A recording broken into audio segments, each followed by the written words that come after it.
Good evening. We're going to do Parsha Shoftim. We're going to go through a very quick summary. Parsha Shoftim has a lot of poetry that's involved, but it's really basically talking about laws, talking about the laws of judges and how we're supposed to handle court cases. So we start off with some of the famous lines that we're familiar with, such as Tzedek, Tzedek, Tzedek Tirdof, which has become a battle cry for some, that we must pursue justice, which has always been around. You have to pursue justice. But the beginning of Shoftim starts talking about how judges are supposed to be careful in the way they judge. You cannot take bribes. You have to run after justice. And then it jumps into a couple of other topics that seem to be prohibiting idolatry in different areas. And then we talk about the idea of people that are going against the will of God. And they're either worshiping idols or they're going against rabbinic Torah authority or rabbinic authority. And therefore the Torah tells us, Lo tasur min hadavar asher yigilu lecha yamin u'smal, that you must follow according to the Torah that's given to you. You cannot deviate left or right. We'll go into a couple of concepts that we have with that. After that, Moshe outlines the laws concerning appointment and roles of a king, a Jewish king, that should you choose to want a king, you have to choose a proper king, and that the king cannot have overabundance of horses and cannot bring them back to Egypt and the like. Then the Torah goes on to tell us about not doing any forms of sorcery or divination. How do you say divination in Russian? Divination. Yeah. And explains... Колдовство. No. Yeah. No. According to a fortune teller. It's going to be like that, right? Like spell? So spells, fortune teller, palm readers, any of these types of things. And the pasuk tells us, Tamim tia im Hashem elokach, you must be whole with Hashem your God. And then the Arei Miklat are described as 3 cities, or which will be 6 cities of refuge, that for someone who kills someone accidentally will be able to run to those areas in order to, if they did it accidentally, they'll be in a place of Kohanim and Leviim, the Levites, who will there be able to teach them a matter of Torah and and reform them spiritually, because even if though they did it accidentally, there's something that spiritually caused that. So they go to an Arei Miklat. It's a city of refuge. We'll call it a safe haven in order to give them protection from individuals who technically have a right to go and avenge the blood of their relative who was killed. But there is the concept of the Ir Miklat, of unintentional manslaughter. Moshe then turns to the laws governing warfare, encouragement to be given to soldiers before battle by a Kohen specifically anointed for that task. That's a Kohen HaMashuach HaMelchama, a Kohen anointed for battle. Again, which means that in battle, the Kohen, you had a spiritual advisor going in battle as well, who was exempt from the army itself. How you try to promote peace before making battle, protecting the environment, and that's the idea of Bal Tashchis, not destroying fruit trees. And Moshe then ends up the parsha with Egla Arufa, the calf that you have to break its neck when you find that someone was found dead in between 2 cities, and we don't know why the person died. So the elders of the cities are held accountable for this mistake, that they did not perhaps give the person a proper farewell, and therefore it led him to some elements of attack from other beings or species and the like, and therefore they have to offer this particular sacrifice that is a little bit foreign to us. That's a general summary. A lot of things that happen there in the Parsha. Just to mention, I want to go through a few things, and maybe we'll try to bring some other things out after that. I actually prepared to do some things on Elul itself, as we enter into the month preparing for Rosh Hashanah. About judges, I have a question. They call me for jury duty. Can I? Go for it. Go? Yeah. The religion not prohibited? No, it's not prohibited. Yeah, it's supposed to I have tradition from my Rabbi and from my rabbis that a lot of people, even though they try to get out of jury duty because they don't want to waste their time at $5 a day, but it's our halachic, it's a Jewish right, according to law, that we live in a country that promotes this type of system, unless it's a case of capital cases. I don't want to sue somebody. But I'm not suing anybody either. If they tell you to swear, just say you affirm. What affirm. the question? Jury duties. No, swear to tell the whole I truth. don't want to go jury duty. They might not call you jury duty to the ideas. Okay, so back to our show. So we're talking about Shoftim and Shoshim. We're talking about the idea of having proper judges amongst the Jewish people. V'shaftuas ha-mishpat tzedek, and therefore you have to judge him with an element of tzedek. The lashon of tzedek is the same word as that of tzedakah, which is that of justice. So when we talk about justice, the world lives in a matter of justice. It doesn't mean din. Din is usually judgment, but justice is putting things in a proper path. The concept of a tzaddik is someone who is, we call righteous, but the concept of a tzaddik is someone who does justice, does things properly. So properly, Rabbi Friend, I saw a quote once, quoted from Rabbi Elia Meir Bloch. He quoted the idea that when it comes to justice, when it comes to a person following justice, we're going to see it's going to say tzedek, tzedek tirdof. You shall surely go after justice. Why does it say it twice? So he explains there's two aspects. One aspect of going after justice is not just doing the right thing. What does it mean to do the right thing? We know that there's an end goal that this has to be done. The end goal is, let's say, whatever the end goal is, if this is the end goal that needs to be done, the question is, can I do other things that might not be clean in order to achieve that end goal, which is correct, which is considered justice and is justified? So the pasuk says, tzedek, tzedek tirdof. It requires both things. Not just the outcome should be properly done through justice, but even the process, the efforts that you put in, also have to do with justice. So this is a famous question. We brought it up, I think it was 2 years ago. I remember a shir that I heard from Rabbi Kiva Tatz, and I forgot who he quoted in that shir, but he said, imagine you have 3 people in a basin, 3 people in a court system. Remember this case? Right? And two of the judges were phonies. They were going to lie. And judge number 3 was following the truth. Came along the plaintiff. Since the other 2 guys were in cahoots, they were trying to make this person guilty. So they had the following issue. If I go ahead and judge the case properly, then these 2 guys, what they're going to do is they're going to judge it in such a way that's going to cause him to be guilty. Right? So in Judaism, in a court case of 3, you need a majority. So if 2 out of 3 vote one way, well then that's the ruling. So imagine the following scenario. The guy comes to court, the 2 guys are fighting in court, 2 judges are bribed, and this is what they do. One guy is not bribed, he says the guy is not guilty. The other 2 guys say he's guilty, so he's going to lose the case. Right? Now there's a case, that concept in Judaism is the concept that 2 out of 3 is a majority. But there's another concept, and that is when the entire Beis Din agrees, unlike the American judicial system, when the entire when the entire judges agree, then the case is thrown out. Because that means you didn't do proper introspection to find enough of a way to exonerate, to let the guy off the hook. So we don't, when you have a court case, let's say of 23, and all 23 of them say guilty, guilty, guilty, then we say it can't be guilty. They didn't properly find ways out of the case, so we knock it out. So here, that's just an unfavorable. No, I'm talking about a regular case. No. But when you say every judge ruled guilty, we're talking about only in an unfavorable ruling. So if it's a favorable ruling... Oh, fine. Okay. Fine. But let's assume it's a man against man. So you can't say favorable, unfavorable. One guy's against another guy. We're not talking about a murder case. Okay. We're not talking about... Even murder. But let's assume... I don't want to go... I'm just talking about a case of one man against another man where it's favorable for one and unfavorable for the other. Right? So in that case there, if you have 3 that agree, and we say you didn't judge the case properly. So here's the scenario. The scenario is the guy says, I know, I'm the clean judge, and the other 2 are fake.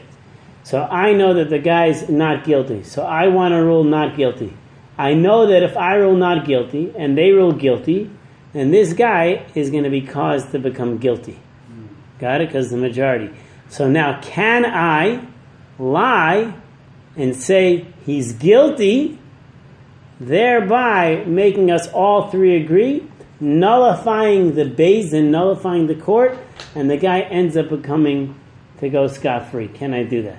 Right? That was the famous scenario, right? So what am I doing? I'm doing the process which is saying guilty in order to get the guy off the hook, because it makes us that we're all three of you agreeing.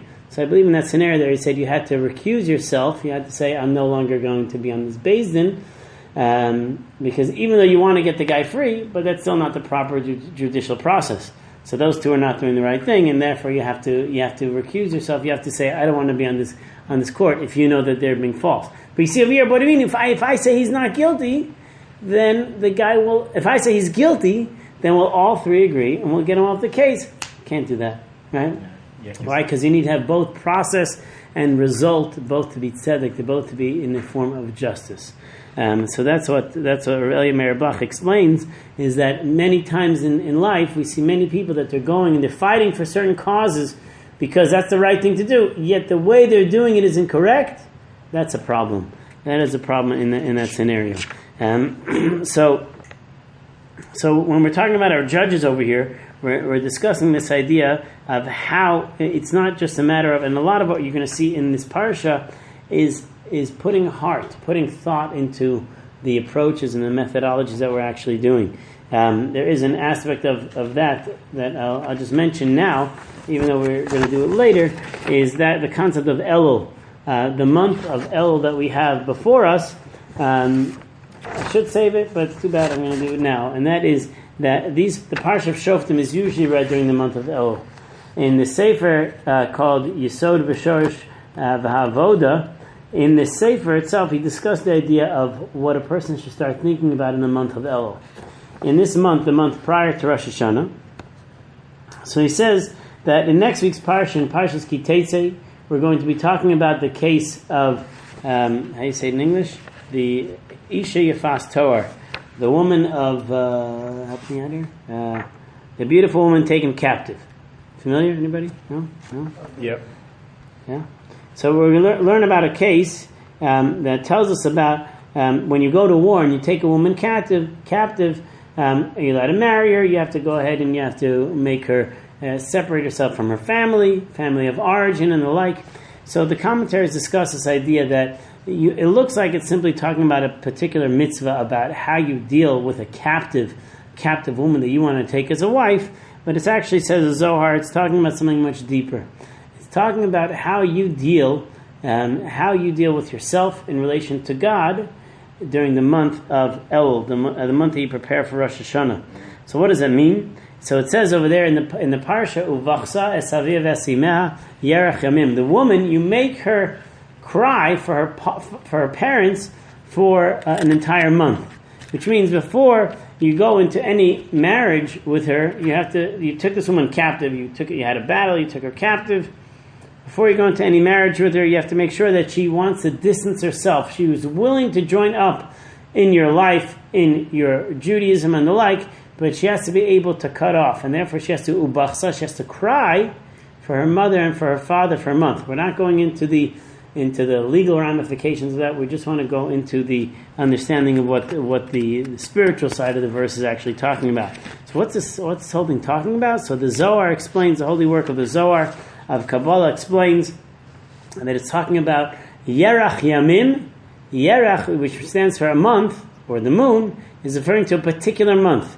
You shall cry for your father and for her father and for her mother for an entire month. What is a month? You shall cry during the month of Elul. The Arizal explains that what it means here is that your father, she's going to cry for her father, is Hashem, and for her mother is the Jewish people. What that means is during the month of Elul, a person should cry and should really cry on the relationship that they feel so distant from their mother and from their father, from the Jewish people and from God during this month. That's what he explains what's happening this time. So what he says that the month of Elul, which we prepare ourselves for Rosh Hashanah, is a month of ratzon, of desire that Hashem is looking out for us, and our goal is to recognize the distance that we have from God. We think we're so close, we think we've done so many things, but in fact is we happen to be distant in a way that we don't really truly understand, and therefore it's our obligation during this month, as uncomfortable as it may be, for us to recognize the distance of that relationship and therefore feel the pain and cry for the distance that we have from our Father, from God, and from that of the Jewish people as well. So what he does point out, and that is the correlation that I want to connect over here, is that within the idea what we said about tzedek, is that when you do things, you do it properly, with proper thought, proper intent, and the way you live your life is through this proper mode. So he says, unfortunately, even when we're not doing the wrong thing, even when we're not murdering, stealing or doing other things, but the mitzvahs that we do, unfortunately, sometimes are lacking heart. And during the month of El is a time for us to open up our hearts to actually start thinking about some of those mitzvahs. Even if we are doing particular mitzvahs and eating kosher and putting on our tefillin and doing other things like this. So he says, there's one pasuk, there's one verse that we have that we say in the Shema, Ula'avdo b'chol levavchem. You shall serve God with all your heart. How do you do it with all your heart? That's through prayer. Unfortunately, within every one of our prayers, not every one of our prayers, whenever we pray, there's always a certain aspect of our prayer that's lacking heart. And not only that, there are certain aspects of the things that we do in life that we think we're doing properly, but it's missing the connection. And this is what El reminds us, to find a deeper level of connection. So he says, unfortunately, you can be many times where you can say blessings, whether it's blessings on food or other things, and we don't realize the power of what that blessing is. And I'm reading this today, and I'm saying to myself, as I'm putting food into my mouth and shoving food into my mouth, I must have said 10, 20 blessings without really thinking of what they meant. It was a matter of kind of when you go to a parking lot and you hit the button to get the ticket and you just go and park. You're not really thinking. You just you grab the ticket and you move on. It's like the blessing was the ticket for me to put into my mouth, but it wasn't something that I actually thought of. So he says, what happens now during this time is that's when you actually have to start putting our thoughts and our feelings, not that we weren't supposed to before, but now we have to actually start thinking about the whys we're doing these things and the relationship that we have about how we actually do these things. So he does give an example. One of his examples, he says, imagine an individual who's hungry, he's thirsty, and he goes and grabs a drink that he didn't toil for. He just quickly grabbed it out of the fridge or, out of the pitcher. He did not make the water. He didn't do anything with the water. He didn't have to pump it from his well. Simply grabs it and shoves it down his throat, and he just drinks it. That person is not going to give proper thanks to God. You just got something that's technically free. You got something in such an easy way, and the way we're going to give thanks to God is just simply either quickly repeating a blessing or not saying it all. You didn't raise it. You didn't develop it. You didn't do anything. And what happened to that blessing? How did that blessing come out of our mouths? And we just zipped it through our mouth without truly feeling the deep connection that it has. That this cup of whatever drink I'm drinking, this cup brought me a deeper connection to that of God, and I have a greater sense of thanks and praise for the amazing thing that He does to me. So what he shares with us is that as we go into the Parsha of Shoftim, which talks about having proper deliberation, proper thought, and proper value systems, you have to have proper heart as well. And this perhaps is what leads us into the month of Elul, to start thinking for ourselves about the heart that we're putting in to the efforts that we're doing. It's a question about Elul. Yeah. So Elul is between Av and Rosh Hashanah. So Okay. if the woman who is captive should cry for 30 days, and we have to repent for 30 days, right, in the month of Elul, right? Okay. Kind of cry too. So Right. we've written in a good book, and Av is like the fathers were crying. Right. We should be crying. So is it? It cannot be the coincidence that That's called Elul Av. between Av and Rosh Hashanah. That. Okay, I have to figure that out. What is Tishrei? The question is, what does Tishrei represent? Don't forget that the months are considered coming from pagan names initially. But Tishrei is the creation of the world. I understand, but you're using Av as a word. So what is Tishrei as a word? What is El as the word? What it means. What does it mean? So I have to think about that, what that is, So what month is this? This is Elul. This is Elul. This is Elul. But And Rosh then Hashanah is not until the first of Tishrei. Right? 3.5 weeks. September 9th or 10th. September 9th. Right? Ninth. oh wow. 3.5 weeks, I know. It catches everybody by surprise every time. I didn't realize. Yeah. You said, okay. Catches everybody. It's like Shabbos. People are rushing to Shabbos. Like, I didn't know it was coming. I had no idea. Every time it gets me by surprise, right? Similar idea. So we asked. Rosh Hashanah Yeah. and in Kippur, September 19. I don't know. No. 9th and 10th Rosh Hashanah, and then a week later. 18th, Wednesday. Wednesday. It's going to be on Wednesday. Starts Tuesday night. Yom Kippur. What? 18? No. Yeah. So. I'd like to address something that we brought up this morning, and that is, you shall not have a matzeva that God despises. What does that mean? That it says that you're not allowed to have an altar that God despises. What does it mean God despises? So what we discussed earlier this morning was that you're not allowed to have, Rashi quotes, you're not allowed to have a single stone altar. The reason why you're not allowed to have a single stone altar is because of the fact that by having a single stone altar, it's like what the pagan nations did. And even though our forefathers had a single stone altar, but the pagan nations do it now, therefore we won't be able to accept this as an altar. So I want to share with you, I didn't quote it this morning, but I'm going to give a separate one hopefully tomorrow on that. I just want to share with you an idea that Rav Shimshon Far Hirsch explains on this idea, how this is possible. What is the idea over here that the Torah says, imagine, Abraham, Yitzchak, and Yaakov, they brought sacrifices and the like on a single stone altar. Came along pagan nations, and they were doing idol worship, and they also started doing that. And now God says, you can't do it anymore. Well, how come they did it? But our forefathers did it, so we should be able to follow in tradition and do that. How could we now negate the tradition that they did because other pagan nations do it? Wait, so that was the question someone said, like, if pagan nations started putting on tefillin, I'm not allowed to put on tefillin anymore? If they all started keeping kosher, I'm not allowed to keep that anymore? So what's going on? So what is the answer? So Rav Hirsch gives a very different approach. I just want to share this idea. I think it's a beautiful idea. So he says as follows, that there's a difference between a single stone pillar. I know many of you thinking, like, how is this relevant? I don't offer sacrifices at all anyway, whether single stone, multi-stone. Hopefully nobody does either, right? So what's the relevance? So listen to what Rav Hirsch says. He says, this concept is a fundamental idea of what our relationship to God is in this world today as we know it. So he says, a matzeva is literally a stone. It means to stand, it's a stone pillar, right? And when you put up a tombstone is called a matzeva in Hebrew, right? So we don't offer sacrifices on it, but here God says, you're not allowed to put up a stone, even though your forefathers did it beforehand. Now you're not allowed to do it. Why not? So listen to this idea. When you take a single stone, it means the stone was already there from time. You did not alter it in any way. So a single stone represents a memorial that God has done for us in nature and in history. God has done so much for us. So we're having the stone of something that has lasted from the beginning of time.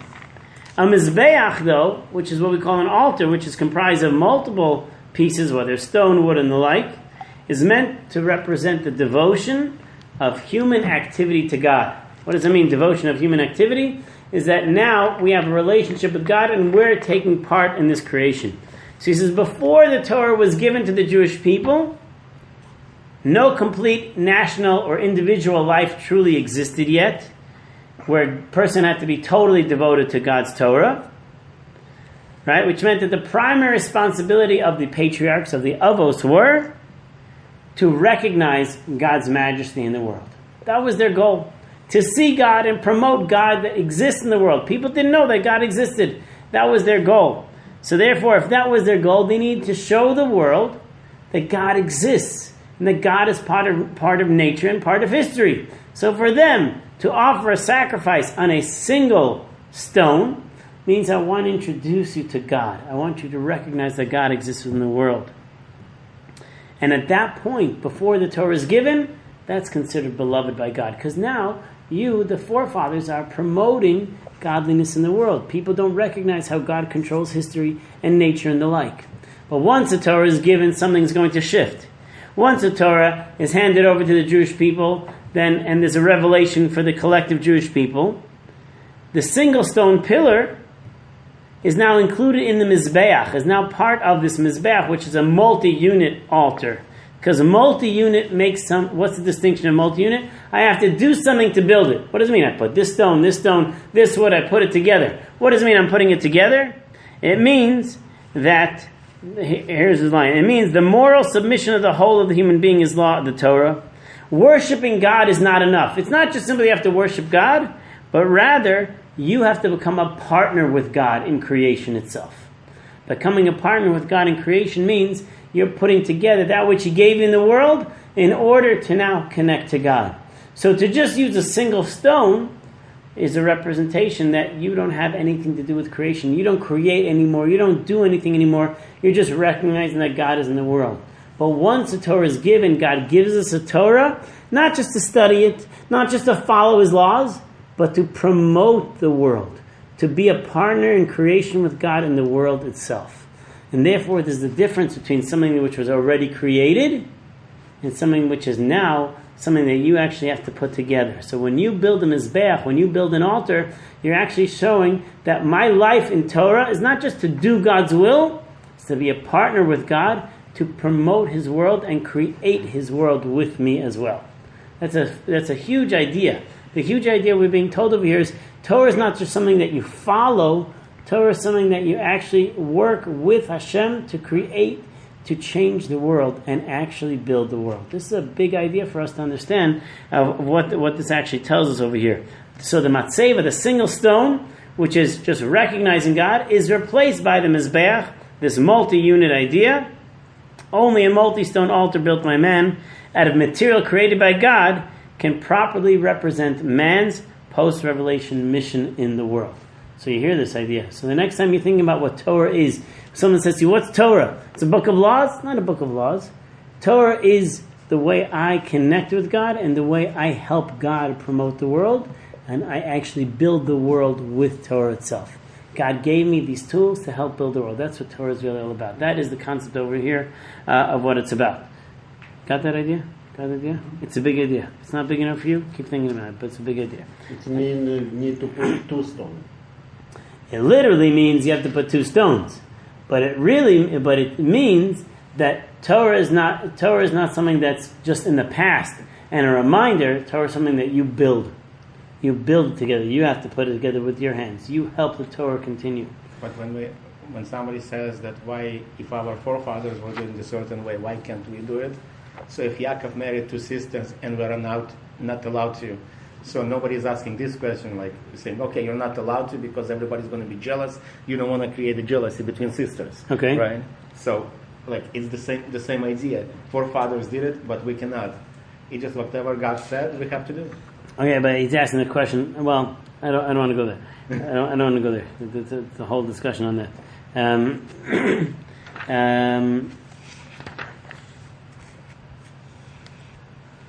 So later on in the parsha, it discusses the concept of when the rabbis give forth a law, and you're not allowed to deviate from what they tell you.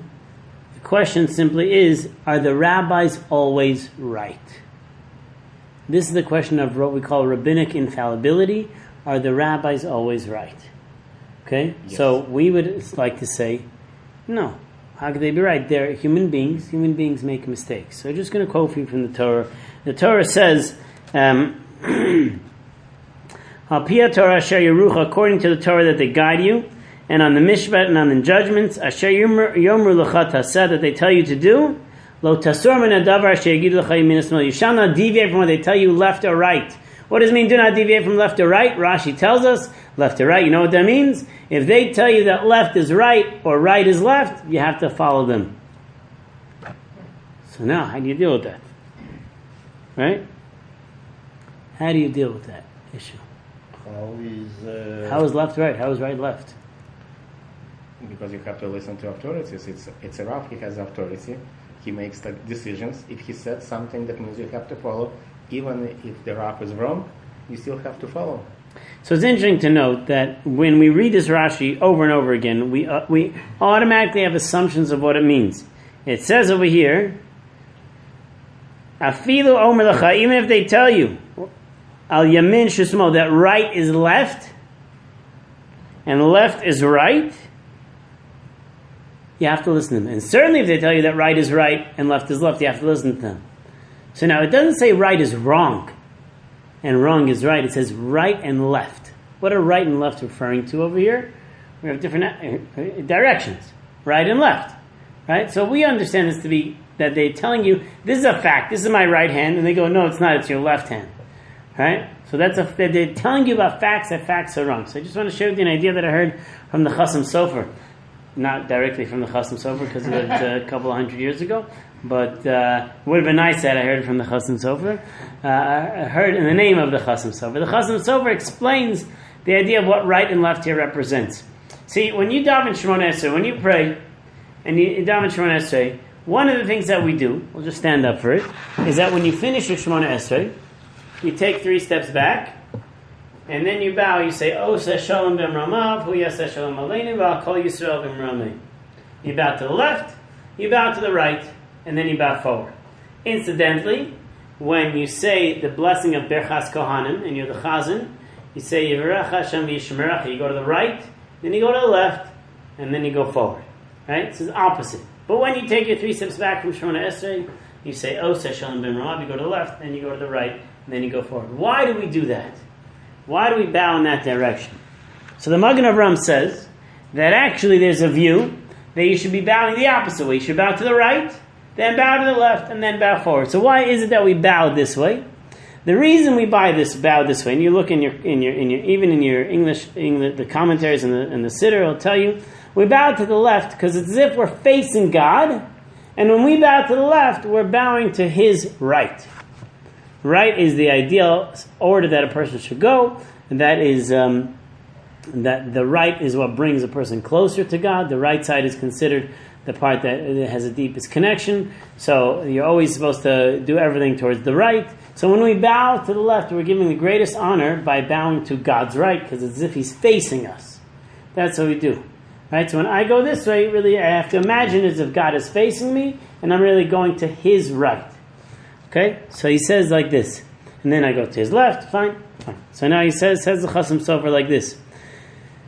There was a time when our connection with God, and perhaps it's prior to the Golden Calf episode, but there was a time that our connection to God was such that we were totally aligned with God, to the point that no matter what we would do, we would see God as if He's next to us, as if He's in the same direction as us. So if we go like this, we're going with God to the left. If we go like this, we're going like this with God to the right. But because of sin and because of the nature of our distance from God, God is now in front of us and not exactly with us. So therefore, when we bow to the left, we're actually going to His right. So I believe it's the Magen Avraham, the Chasam Sofer is quoting on this, that there were potentially 2 ways that we could actually bow. But we follow the view that you bow to the left because we are at that point that God is in front of us. So it says the Chasam Sofer, even if they tell you that you should bow to the left, that Yamin is small, even if they tell you, the rabbis tell you that no, don't think the relationship you have with God is so deep. You feel like we're at the place where we have a deep relationship that our left is also God's left, and that it's a deep relationship. No. Even if they tell you that you're distant in that relationship and your left is really God's right, that left is right and right is left, you still have to be able to listen to them. Which means what he's saying is it's not in a matter of, it's a homiletic idea, it's not in a matter of teaching us following incorrect laws, but it's teaching us that you might think that oftentimes you have the correct approach and you have the understanding of what God wants of you in the relationship of what you have, but still listen to the rabbis and they're going to tell you that it may not be so. Your relationship may not be exactly where you want it to be, and therefore even if they tell you that actually your left is really his right, you still have to be able to listen to them on this idea. And the erroneous decisions by the court. So again, so the technical concept of what is said over here is if they tell you left is right and right is left, you're still obligated to listen to them. So if they tell you that you have to fulfill this mitzvah, so you listen to them, and that's the general idea. We assume that they're given some element of divine information, somehow, or it doesn't mean like they haven't, like, I know the truth, but rather, however they rule, it's guided a particular way through God, and therefore if they tell it to you a certain way, then that's how you have to follow. That is how you have to follow. There is...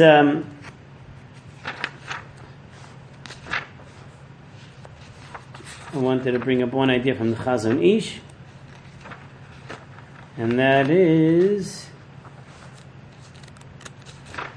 the Torah is going to tell us that when it comes to having a king, you have to, when the Jewish people decide to have a king, it says, Rak lo yarbelo susim, do not have too many horses, and do not bring them into Egypt. The king shouldn't have too many wives, and he should not have overabundance of wealth. He should not take too much abundance of wealth for himself. So the Gemara says, you know what the problem is over here? The problem is over here is that King Solomon said, it's okay, I'm going to do it, and I'm not going to have the issue.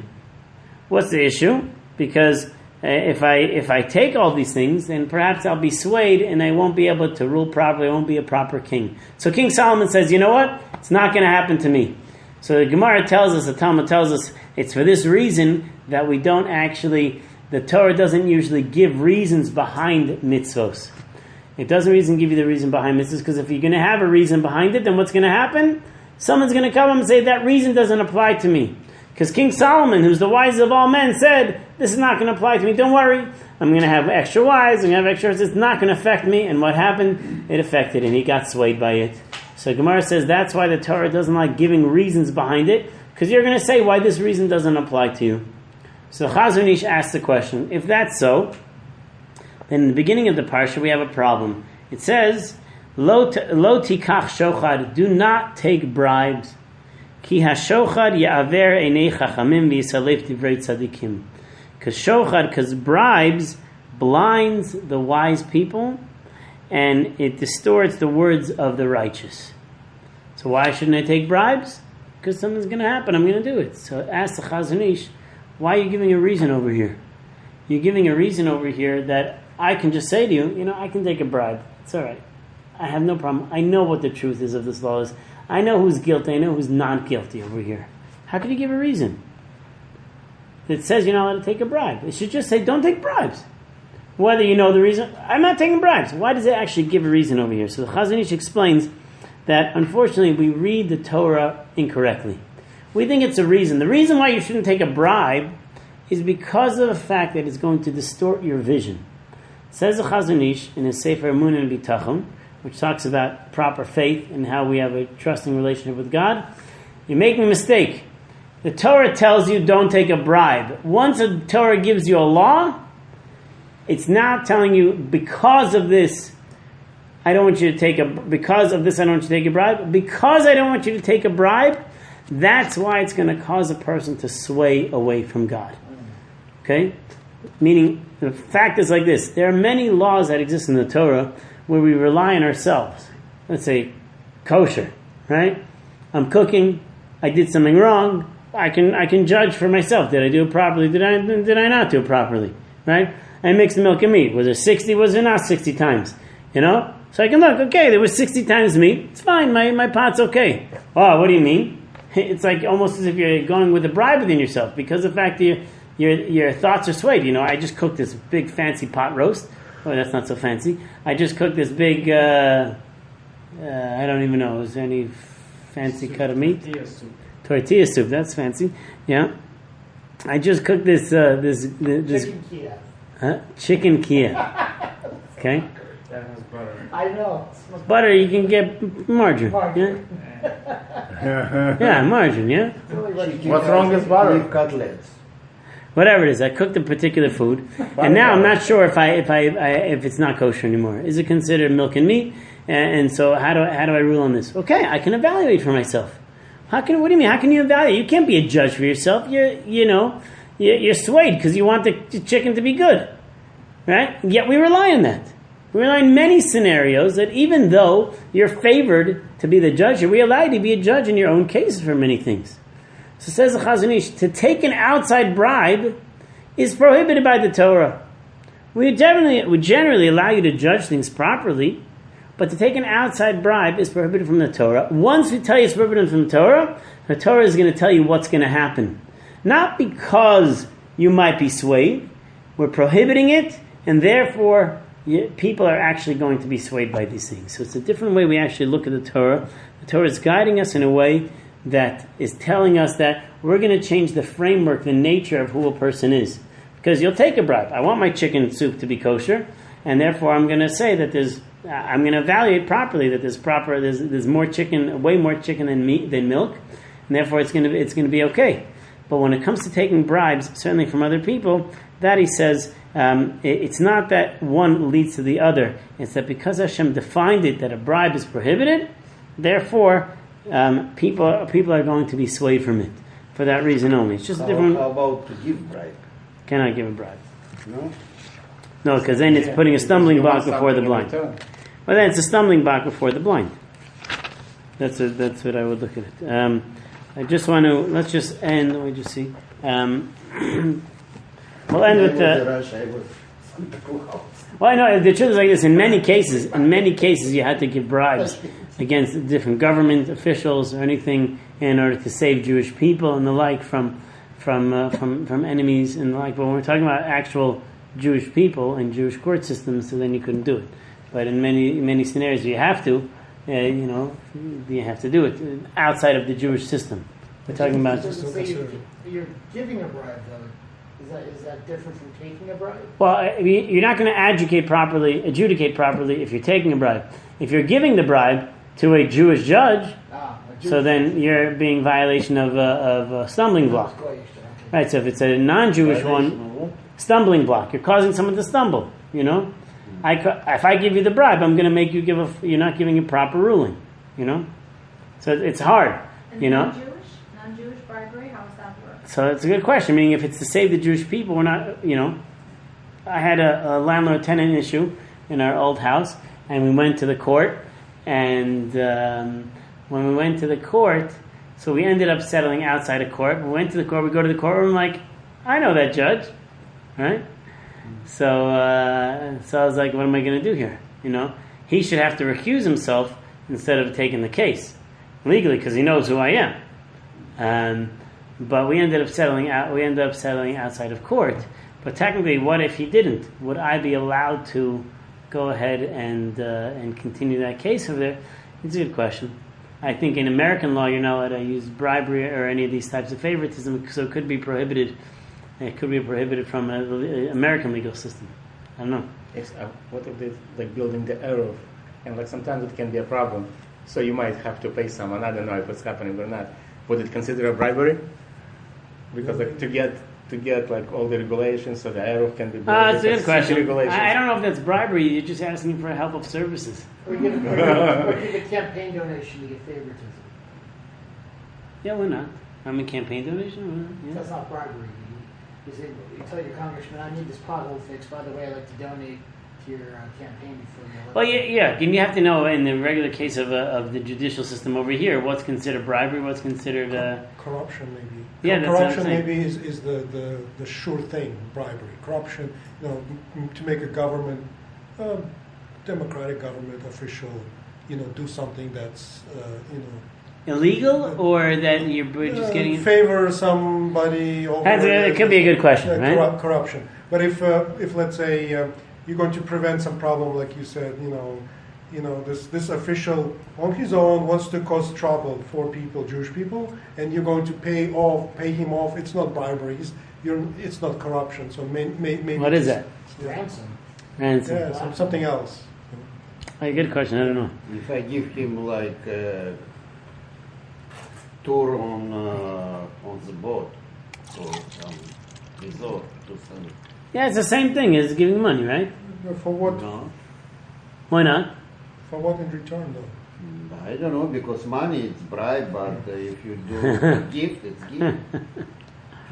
if it's let's say in our society, I'll give you a Rolls Royce. I'm not going to give you. I'm not going to give you money. I'm just going to give you the value. I don't know. Okay, let's just end with an idea. But to no Jewish, you can give. I don't know. I'm not. I don't know the answer to that question. I don't know the answer. No, you probably can't because you're going to get used to it, and if the Jews going No. It could be that it's under the government laws. If the government says you can do it, it's a good question. I don't know the answer. I just want to quote from a Sefer Lekach V'Alibov that he says the following about the month of Elul. He says the concept of Yahadus, the concept of Judaism. When you talk about Judaism, I had this conversation with someone on the phone. Someone says they want to convert to follow particular laws. And I didn't have this statement till after I had the conversation with them. But he says in the Sefer, he says in this book, he says, when you talk about Judaism, unfortunately today it's been called as a religion. But he says Judaism is not a religion that's based on things that are prohibited and things that are allowed to do and obligations and mitzvos and commandments that we have to do. So he says Yahadus, Judaism is a matzav, a situation of life, of relationship, of connection to God. Every moment of a person's life. So he says Yahadus, Judaism is that Bnei Yisrael, the Jewish people, are the Am Hashem, we are Hashem's people, the chosen people, that we have a continuous connection with the Creator of the entire world. That's what Judaism is. It's not about this law, that law. And when a person wants to convert, or we ourselves want to figure out, how do I fit into my Jewish practice, it's not about what I can and cannot do. It's how is my relationship? How is my connection to God? Judaism is really about understanding, about having a life of true connection, true relationship. If someone were to ask you about marriage, what is marriage? Well, marriage is going to the grocery store, and marriage is making sure that the house is clean and that you're supporting your household. You'll say, I think you're missing a certain aspect of marriage. Marriage is about the relationship, it's about the connection that a person has with one another. That's what Judaism is. It's not about just simply a book of laws. So he says, Rachmana liba bay, the Torah requires of us that God really requests our heart, the relationship that we have. He says, it's fulfilling the laws, okay, that's obviously something we have to do, but it's how you do it and where the connection actually lies. This is a difficult thing for us to do, that we could do many, many laws or all the laws properly, all the mitzvos and the like, but we can do, and we can guard ourselves from not doing any evil, yet at the same time we can still be lacking because we don't have the pnimius, we don't have the true depth of what our soul is all about, and we're missing the relationship that we have with God. Kizehu ikar hayadas, this is the essence of what Judaism is really all about. Ha'eskashos lebori kolam is the deep connection we have to the Creator of the world. Le'yos am Hashem Yisvarach, to be the nation of Hashem. That's really what Judaism is about. That is a thought for the month of El as we get to Rosh Hashanah. We're going to ask God for life, for finances, for health, for all these different things we're asking for. But what is that? What is it based on? It's based on the fact that I have such a loving and deep relationship that I have with Hashem. The Nesiva Shalom points out, we'll just end with this idea, and let's see if I can develop it. I wanted to share a different idea on it. So he says that many times when we search into our deeds during this month, Rosh Hashanah, Yom Kippur, we're looking at our actions, our deeds, we're looking for our growth process. How did I do this past year? So he says many times when it comes to doing tshuva, repentance on sins that we've done, okay, so we know we did something wrong, we're asking God for forgiveness. What about on the mitzvahs? What about on the commandments that we've done? We don't usually look about tshuva on the commandments that we've done. Did you pray? I prayed. Did you eat this? I ate this. Did you keep kosher, Shabbos? Whatever the mitzvah that person's level is that they're on, did they do it? Did you like Shabbos counts? I did. Now, the question is, do I have to do tshuva on that? No, I did it. Why should I have to repent for that? I did it right. That's an area that he says that we need to think about for ourselves. When we do something bad, do we think about it? Okay, I feel bad about it. When we do something good, do we think about it? Well, I need to think about it on a different level. Did I do it the way that I'm capable of doing it? When I lit those candles, when I said that blessing, did I do it the way that I was capable? Maybe that blessing wasn't said the way I want. Maybe that I can actually fulfill for myself. How was I? And that's how a person has to always evaluate themselves, not compared to the other guy. He has to evaluate himself compared to himself.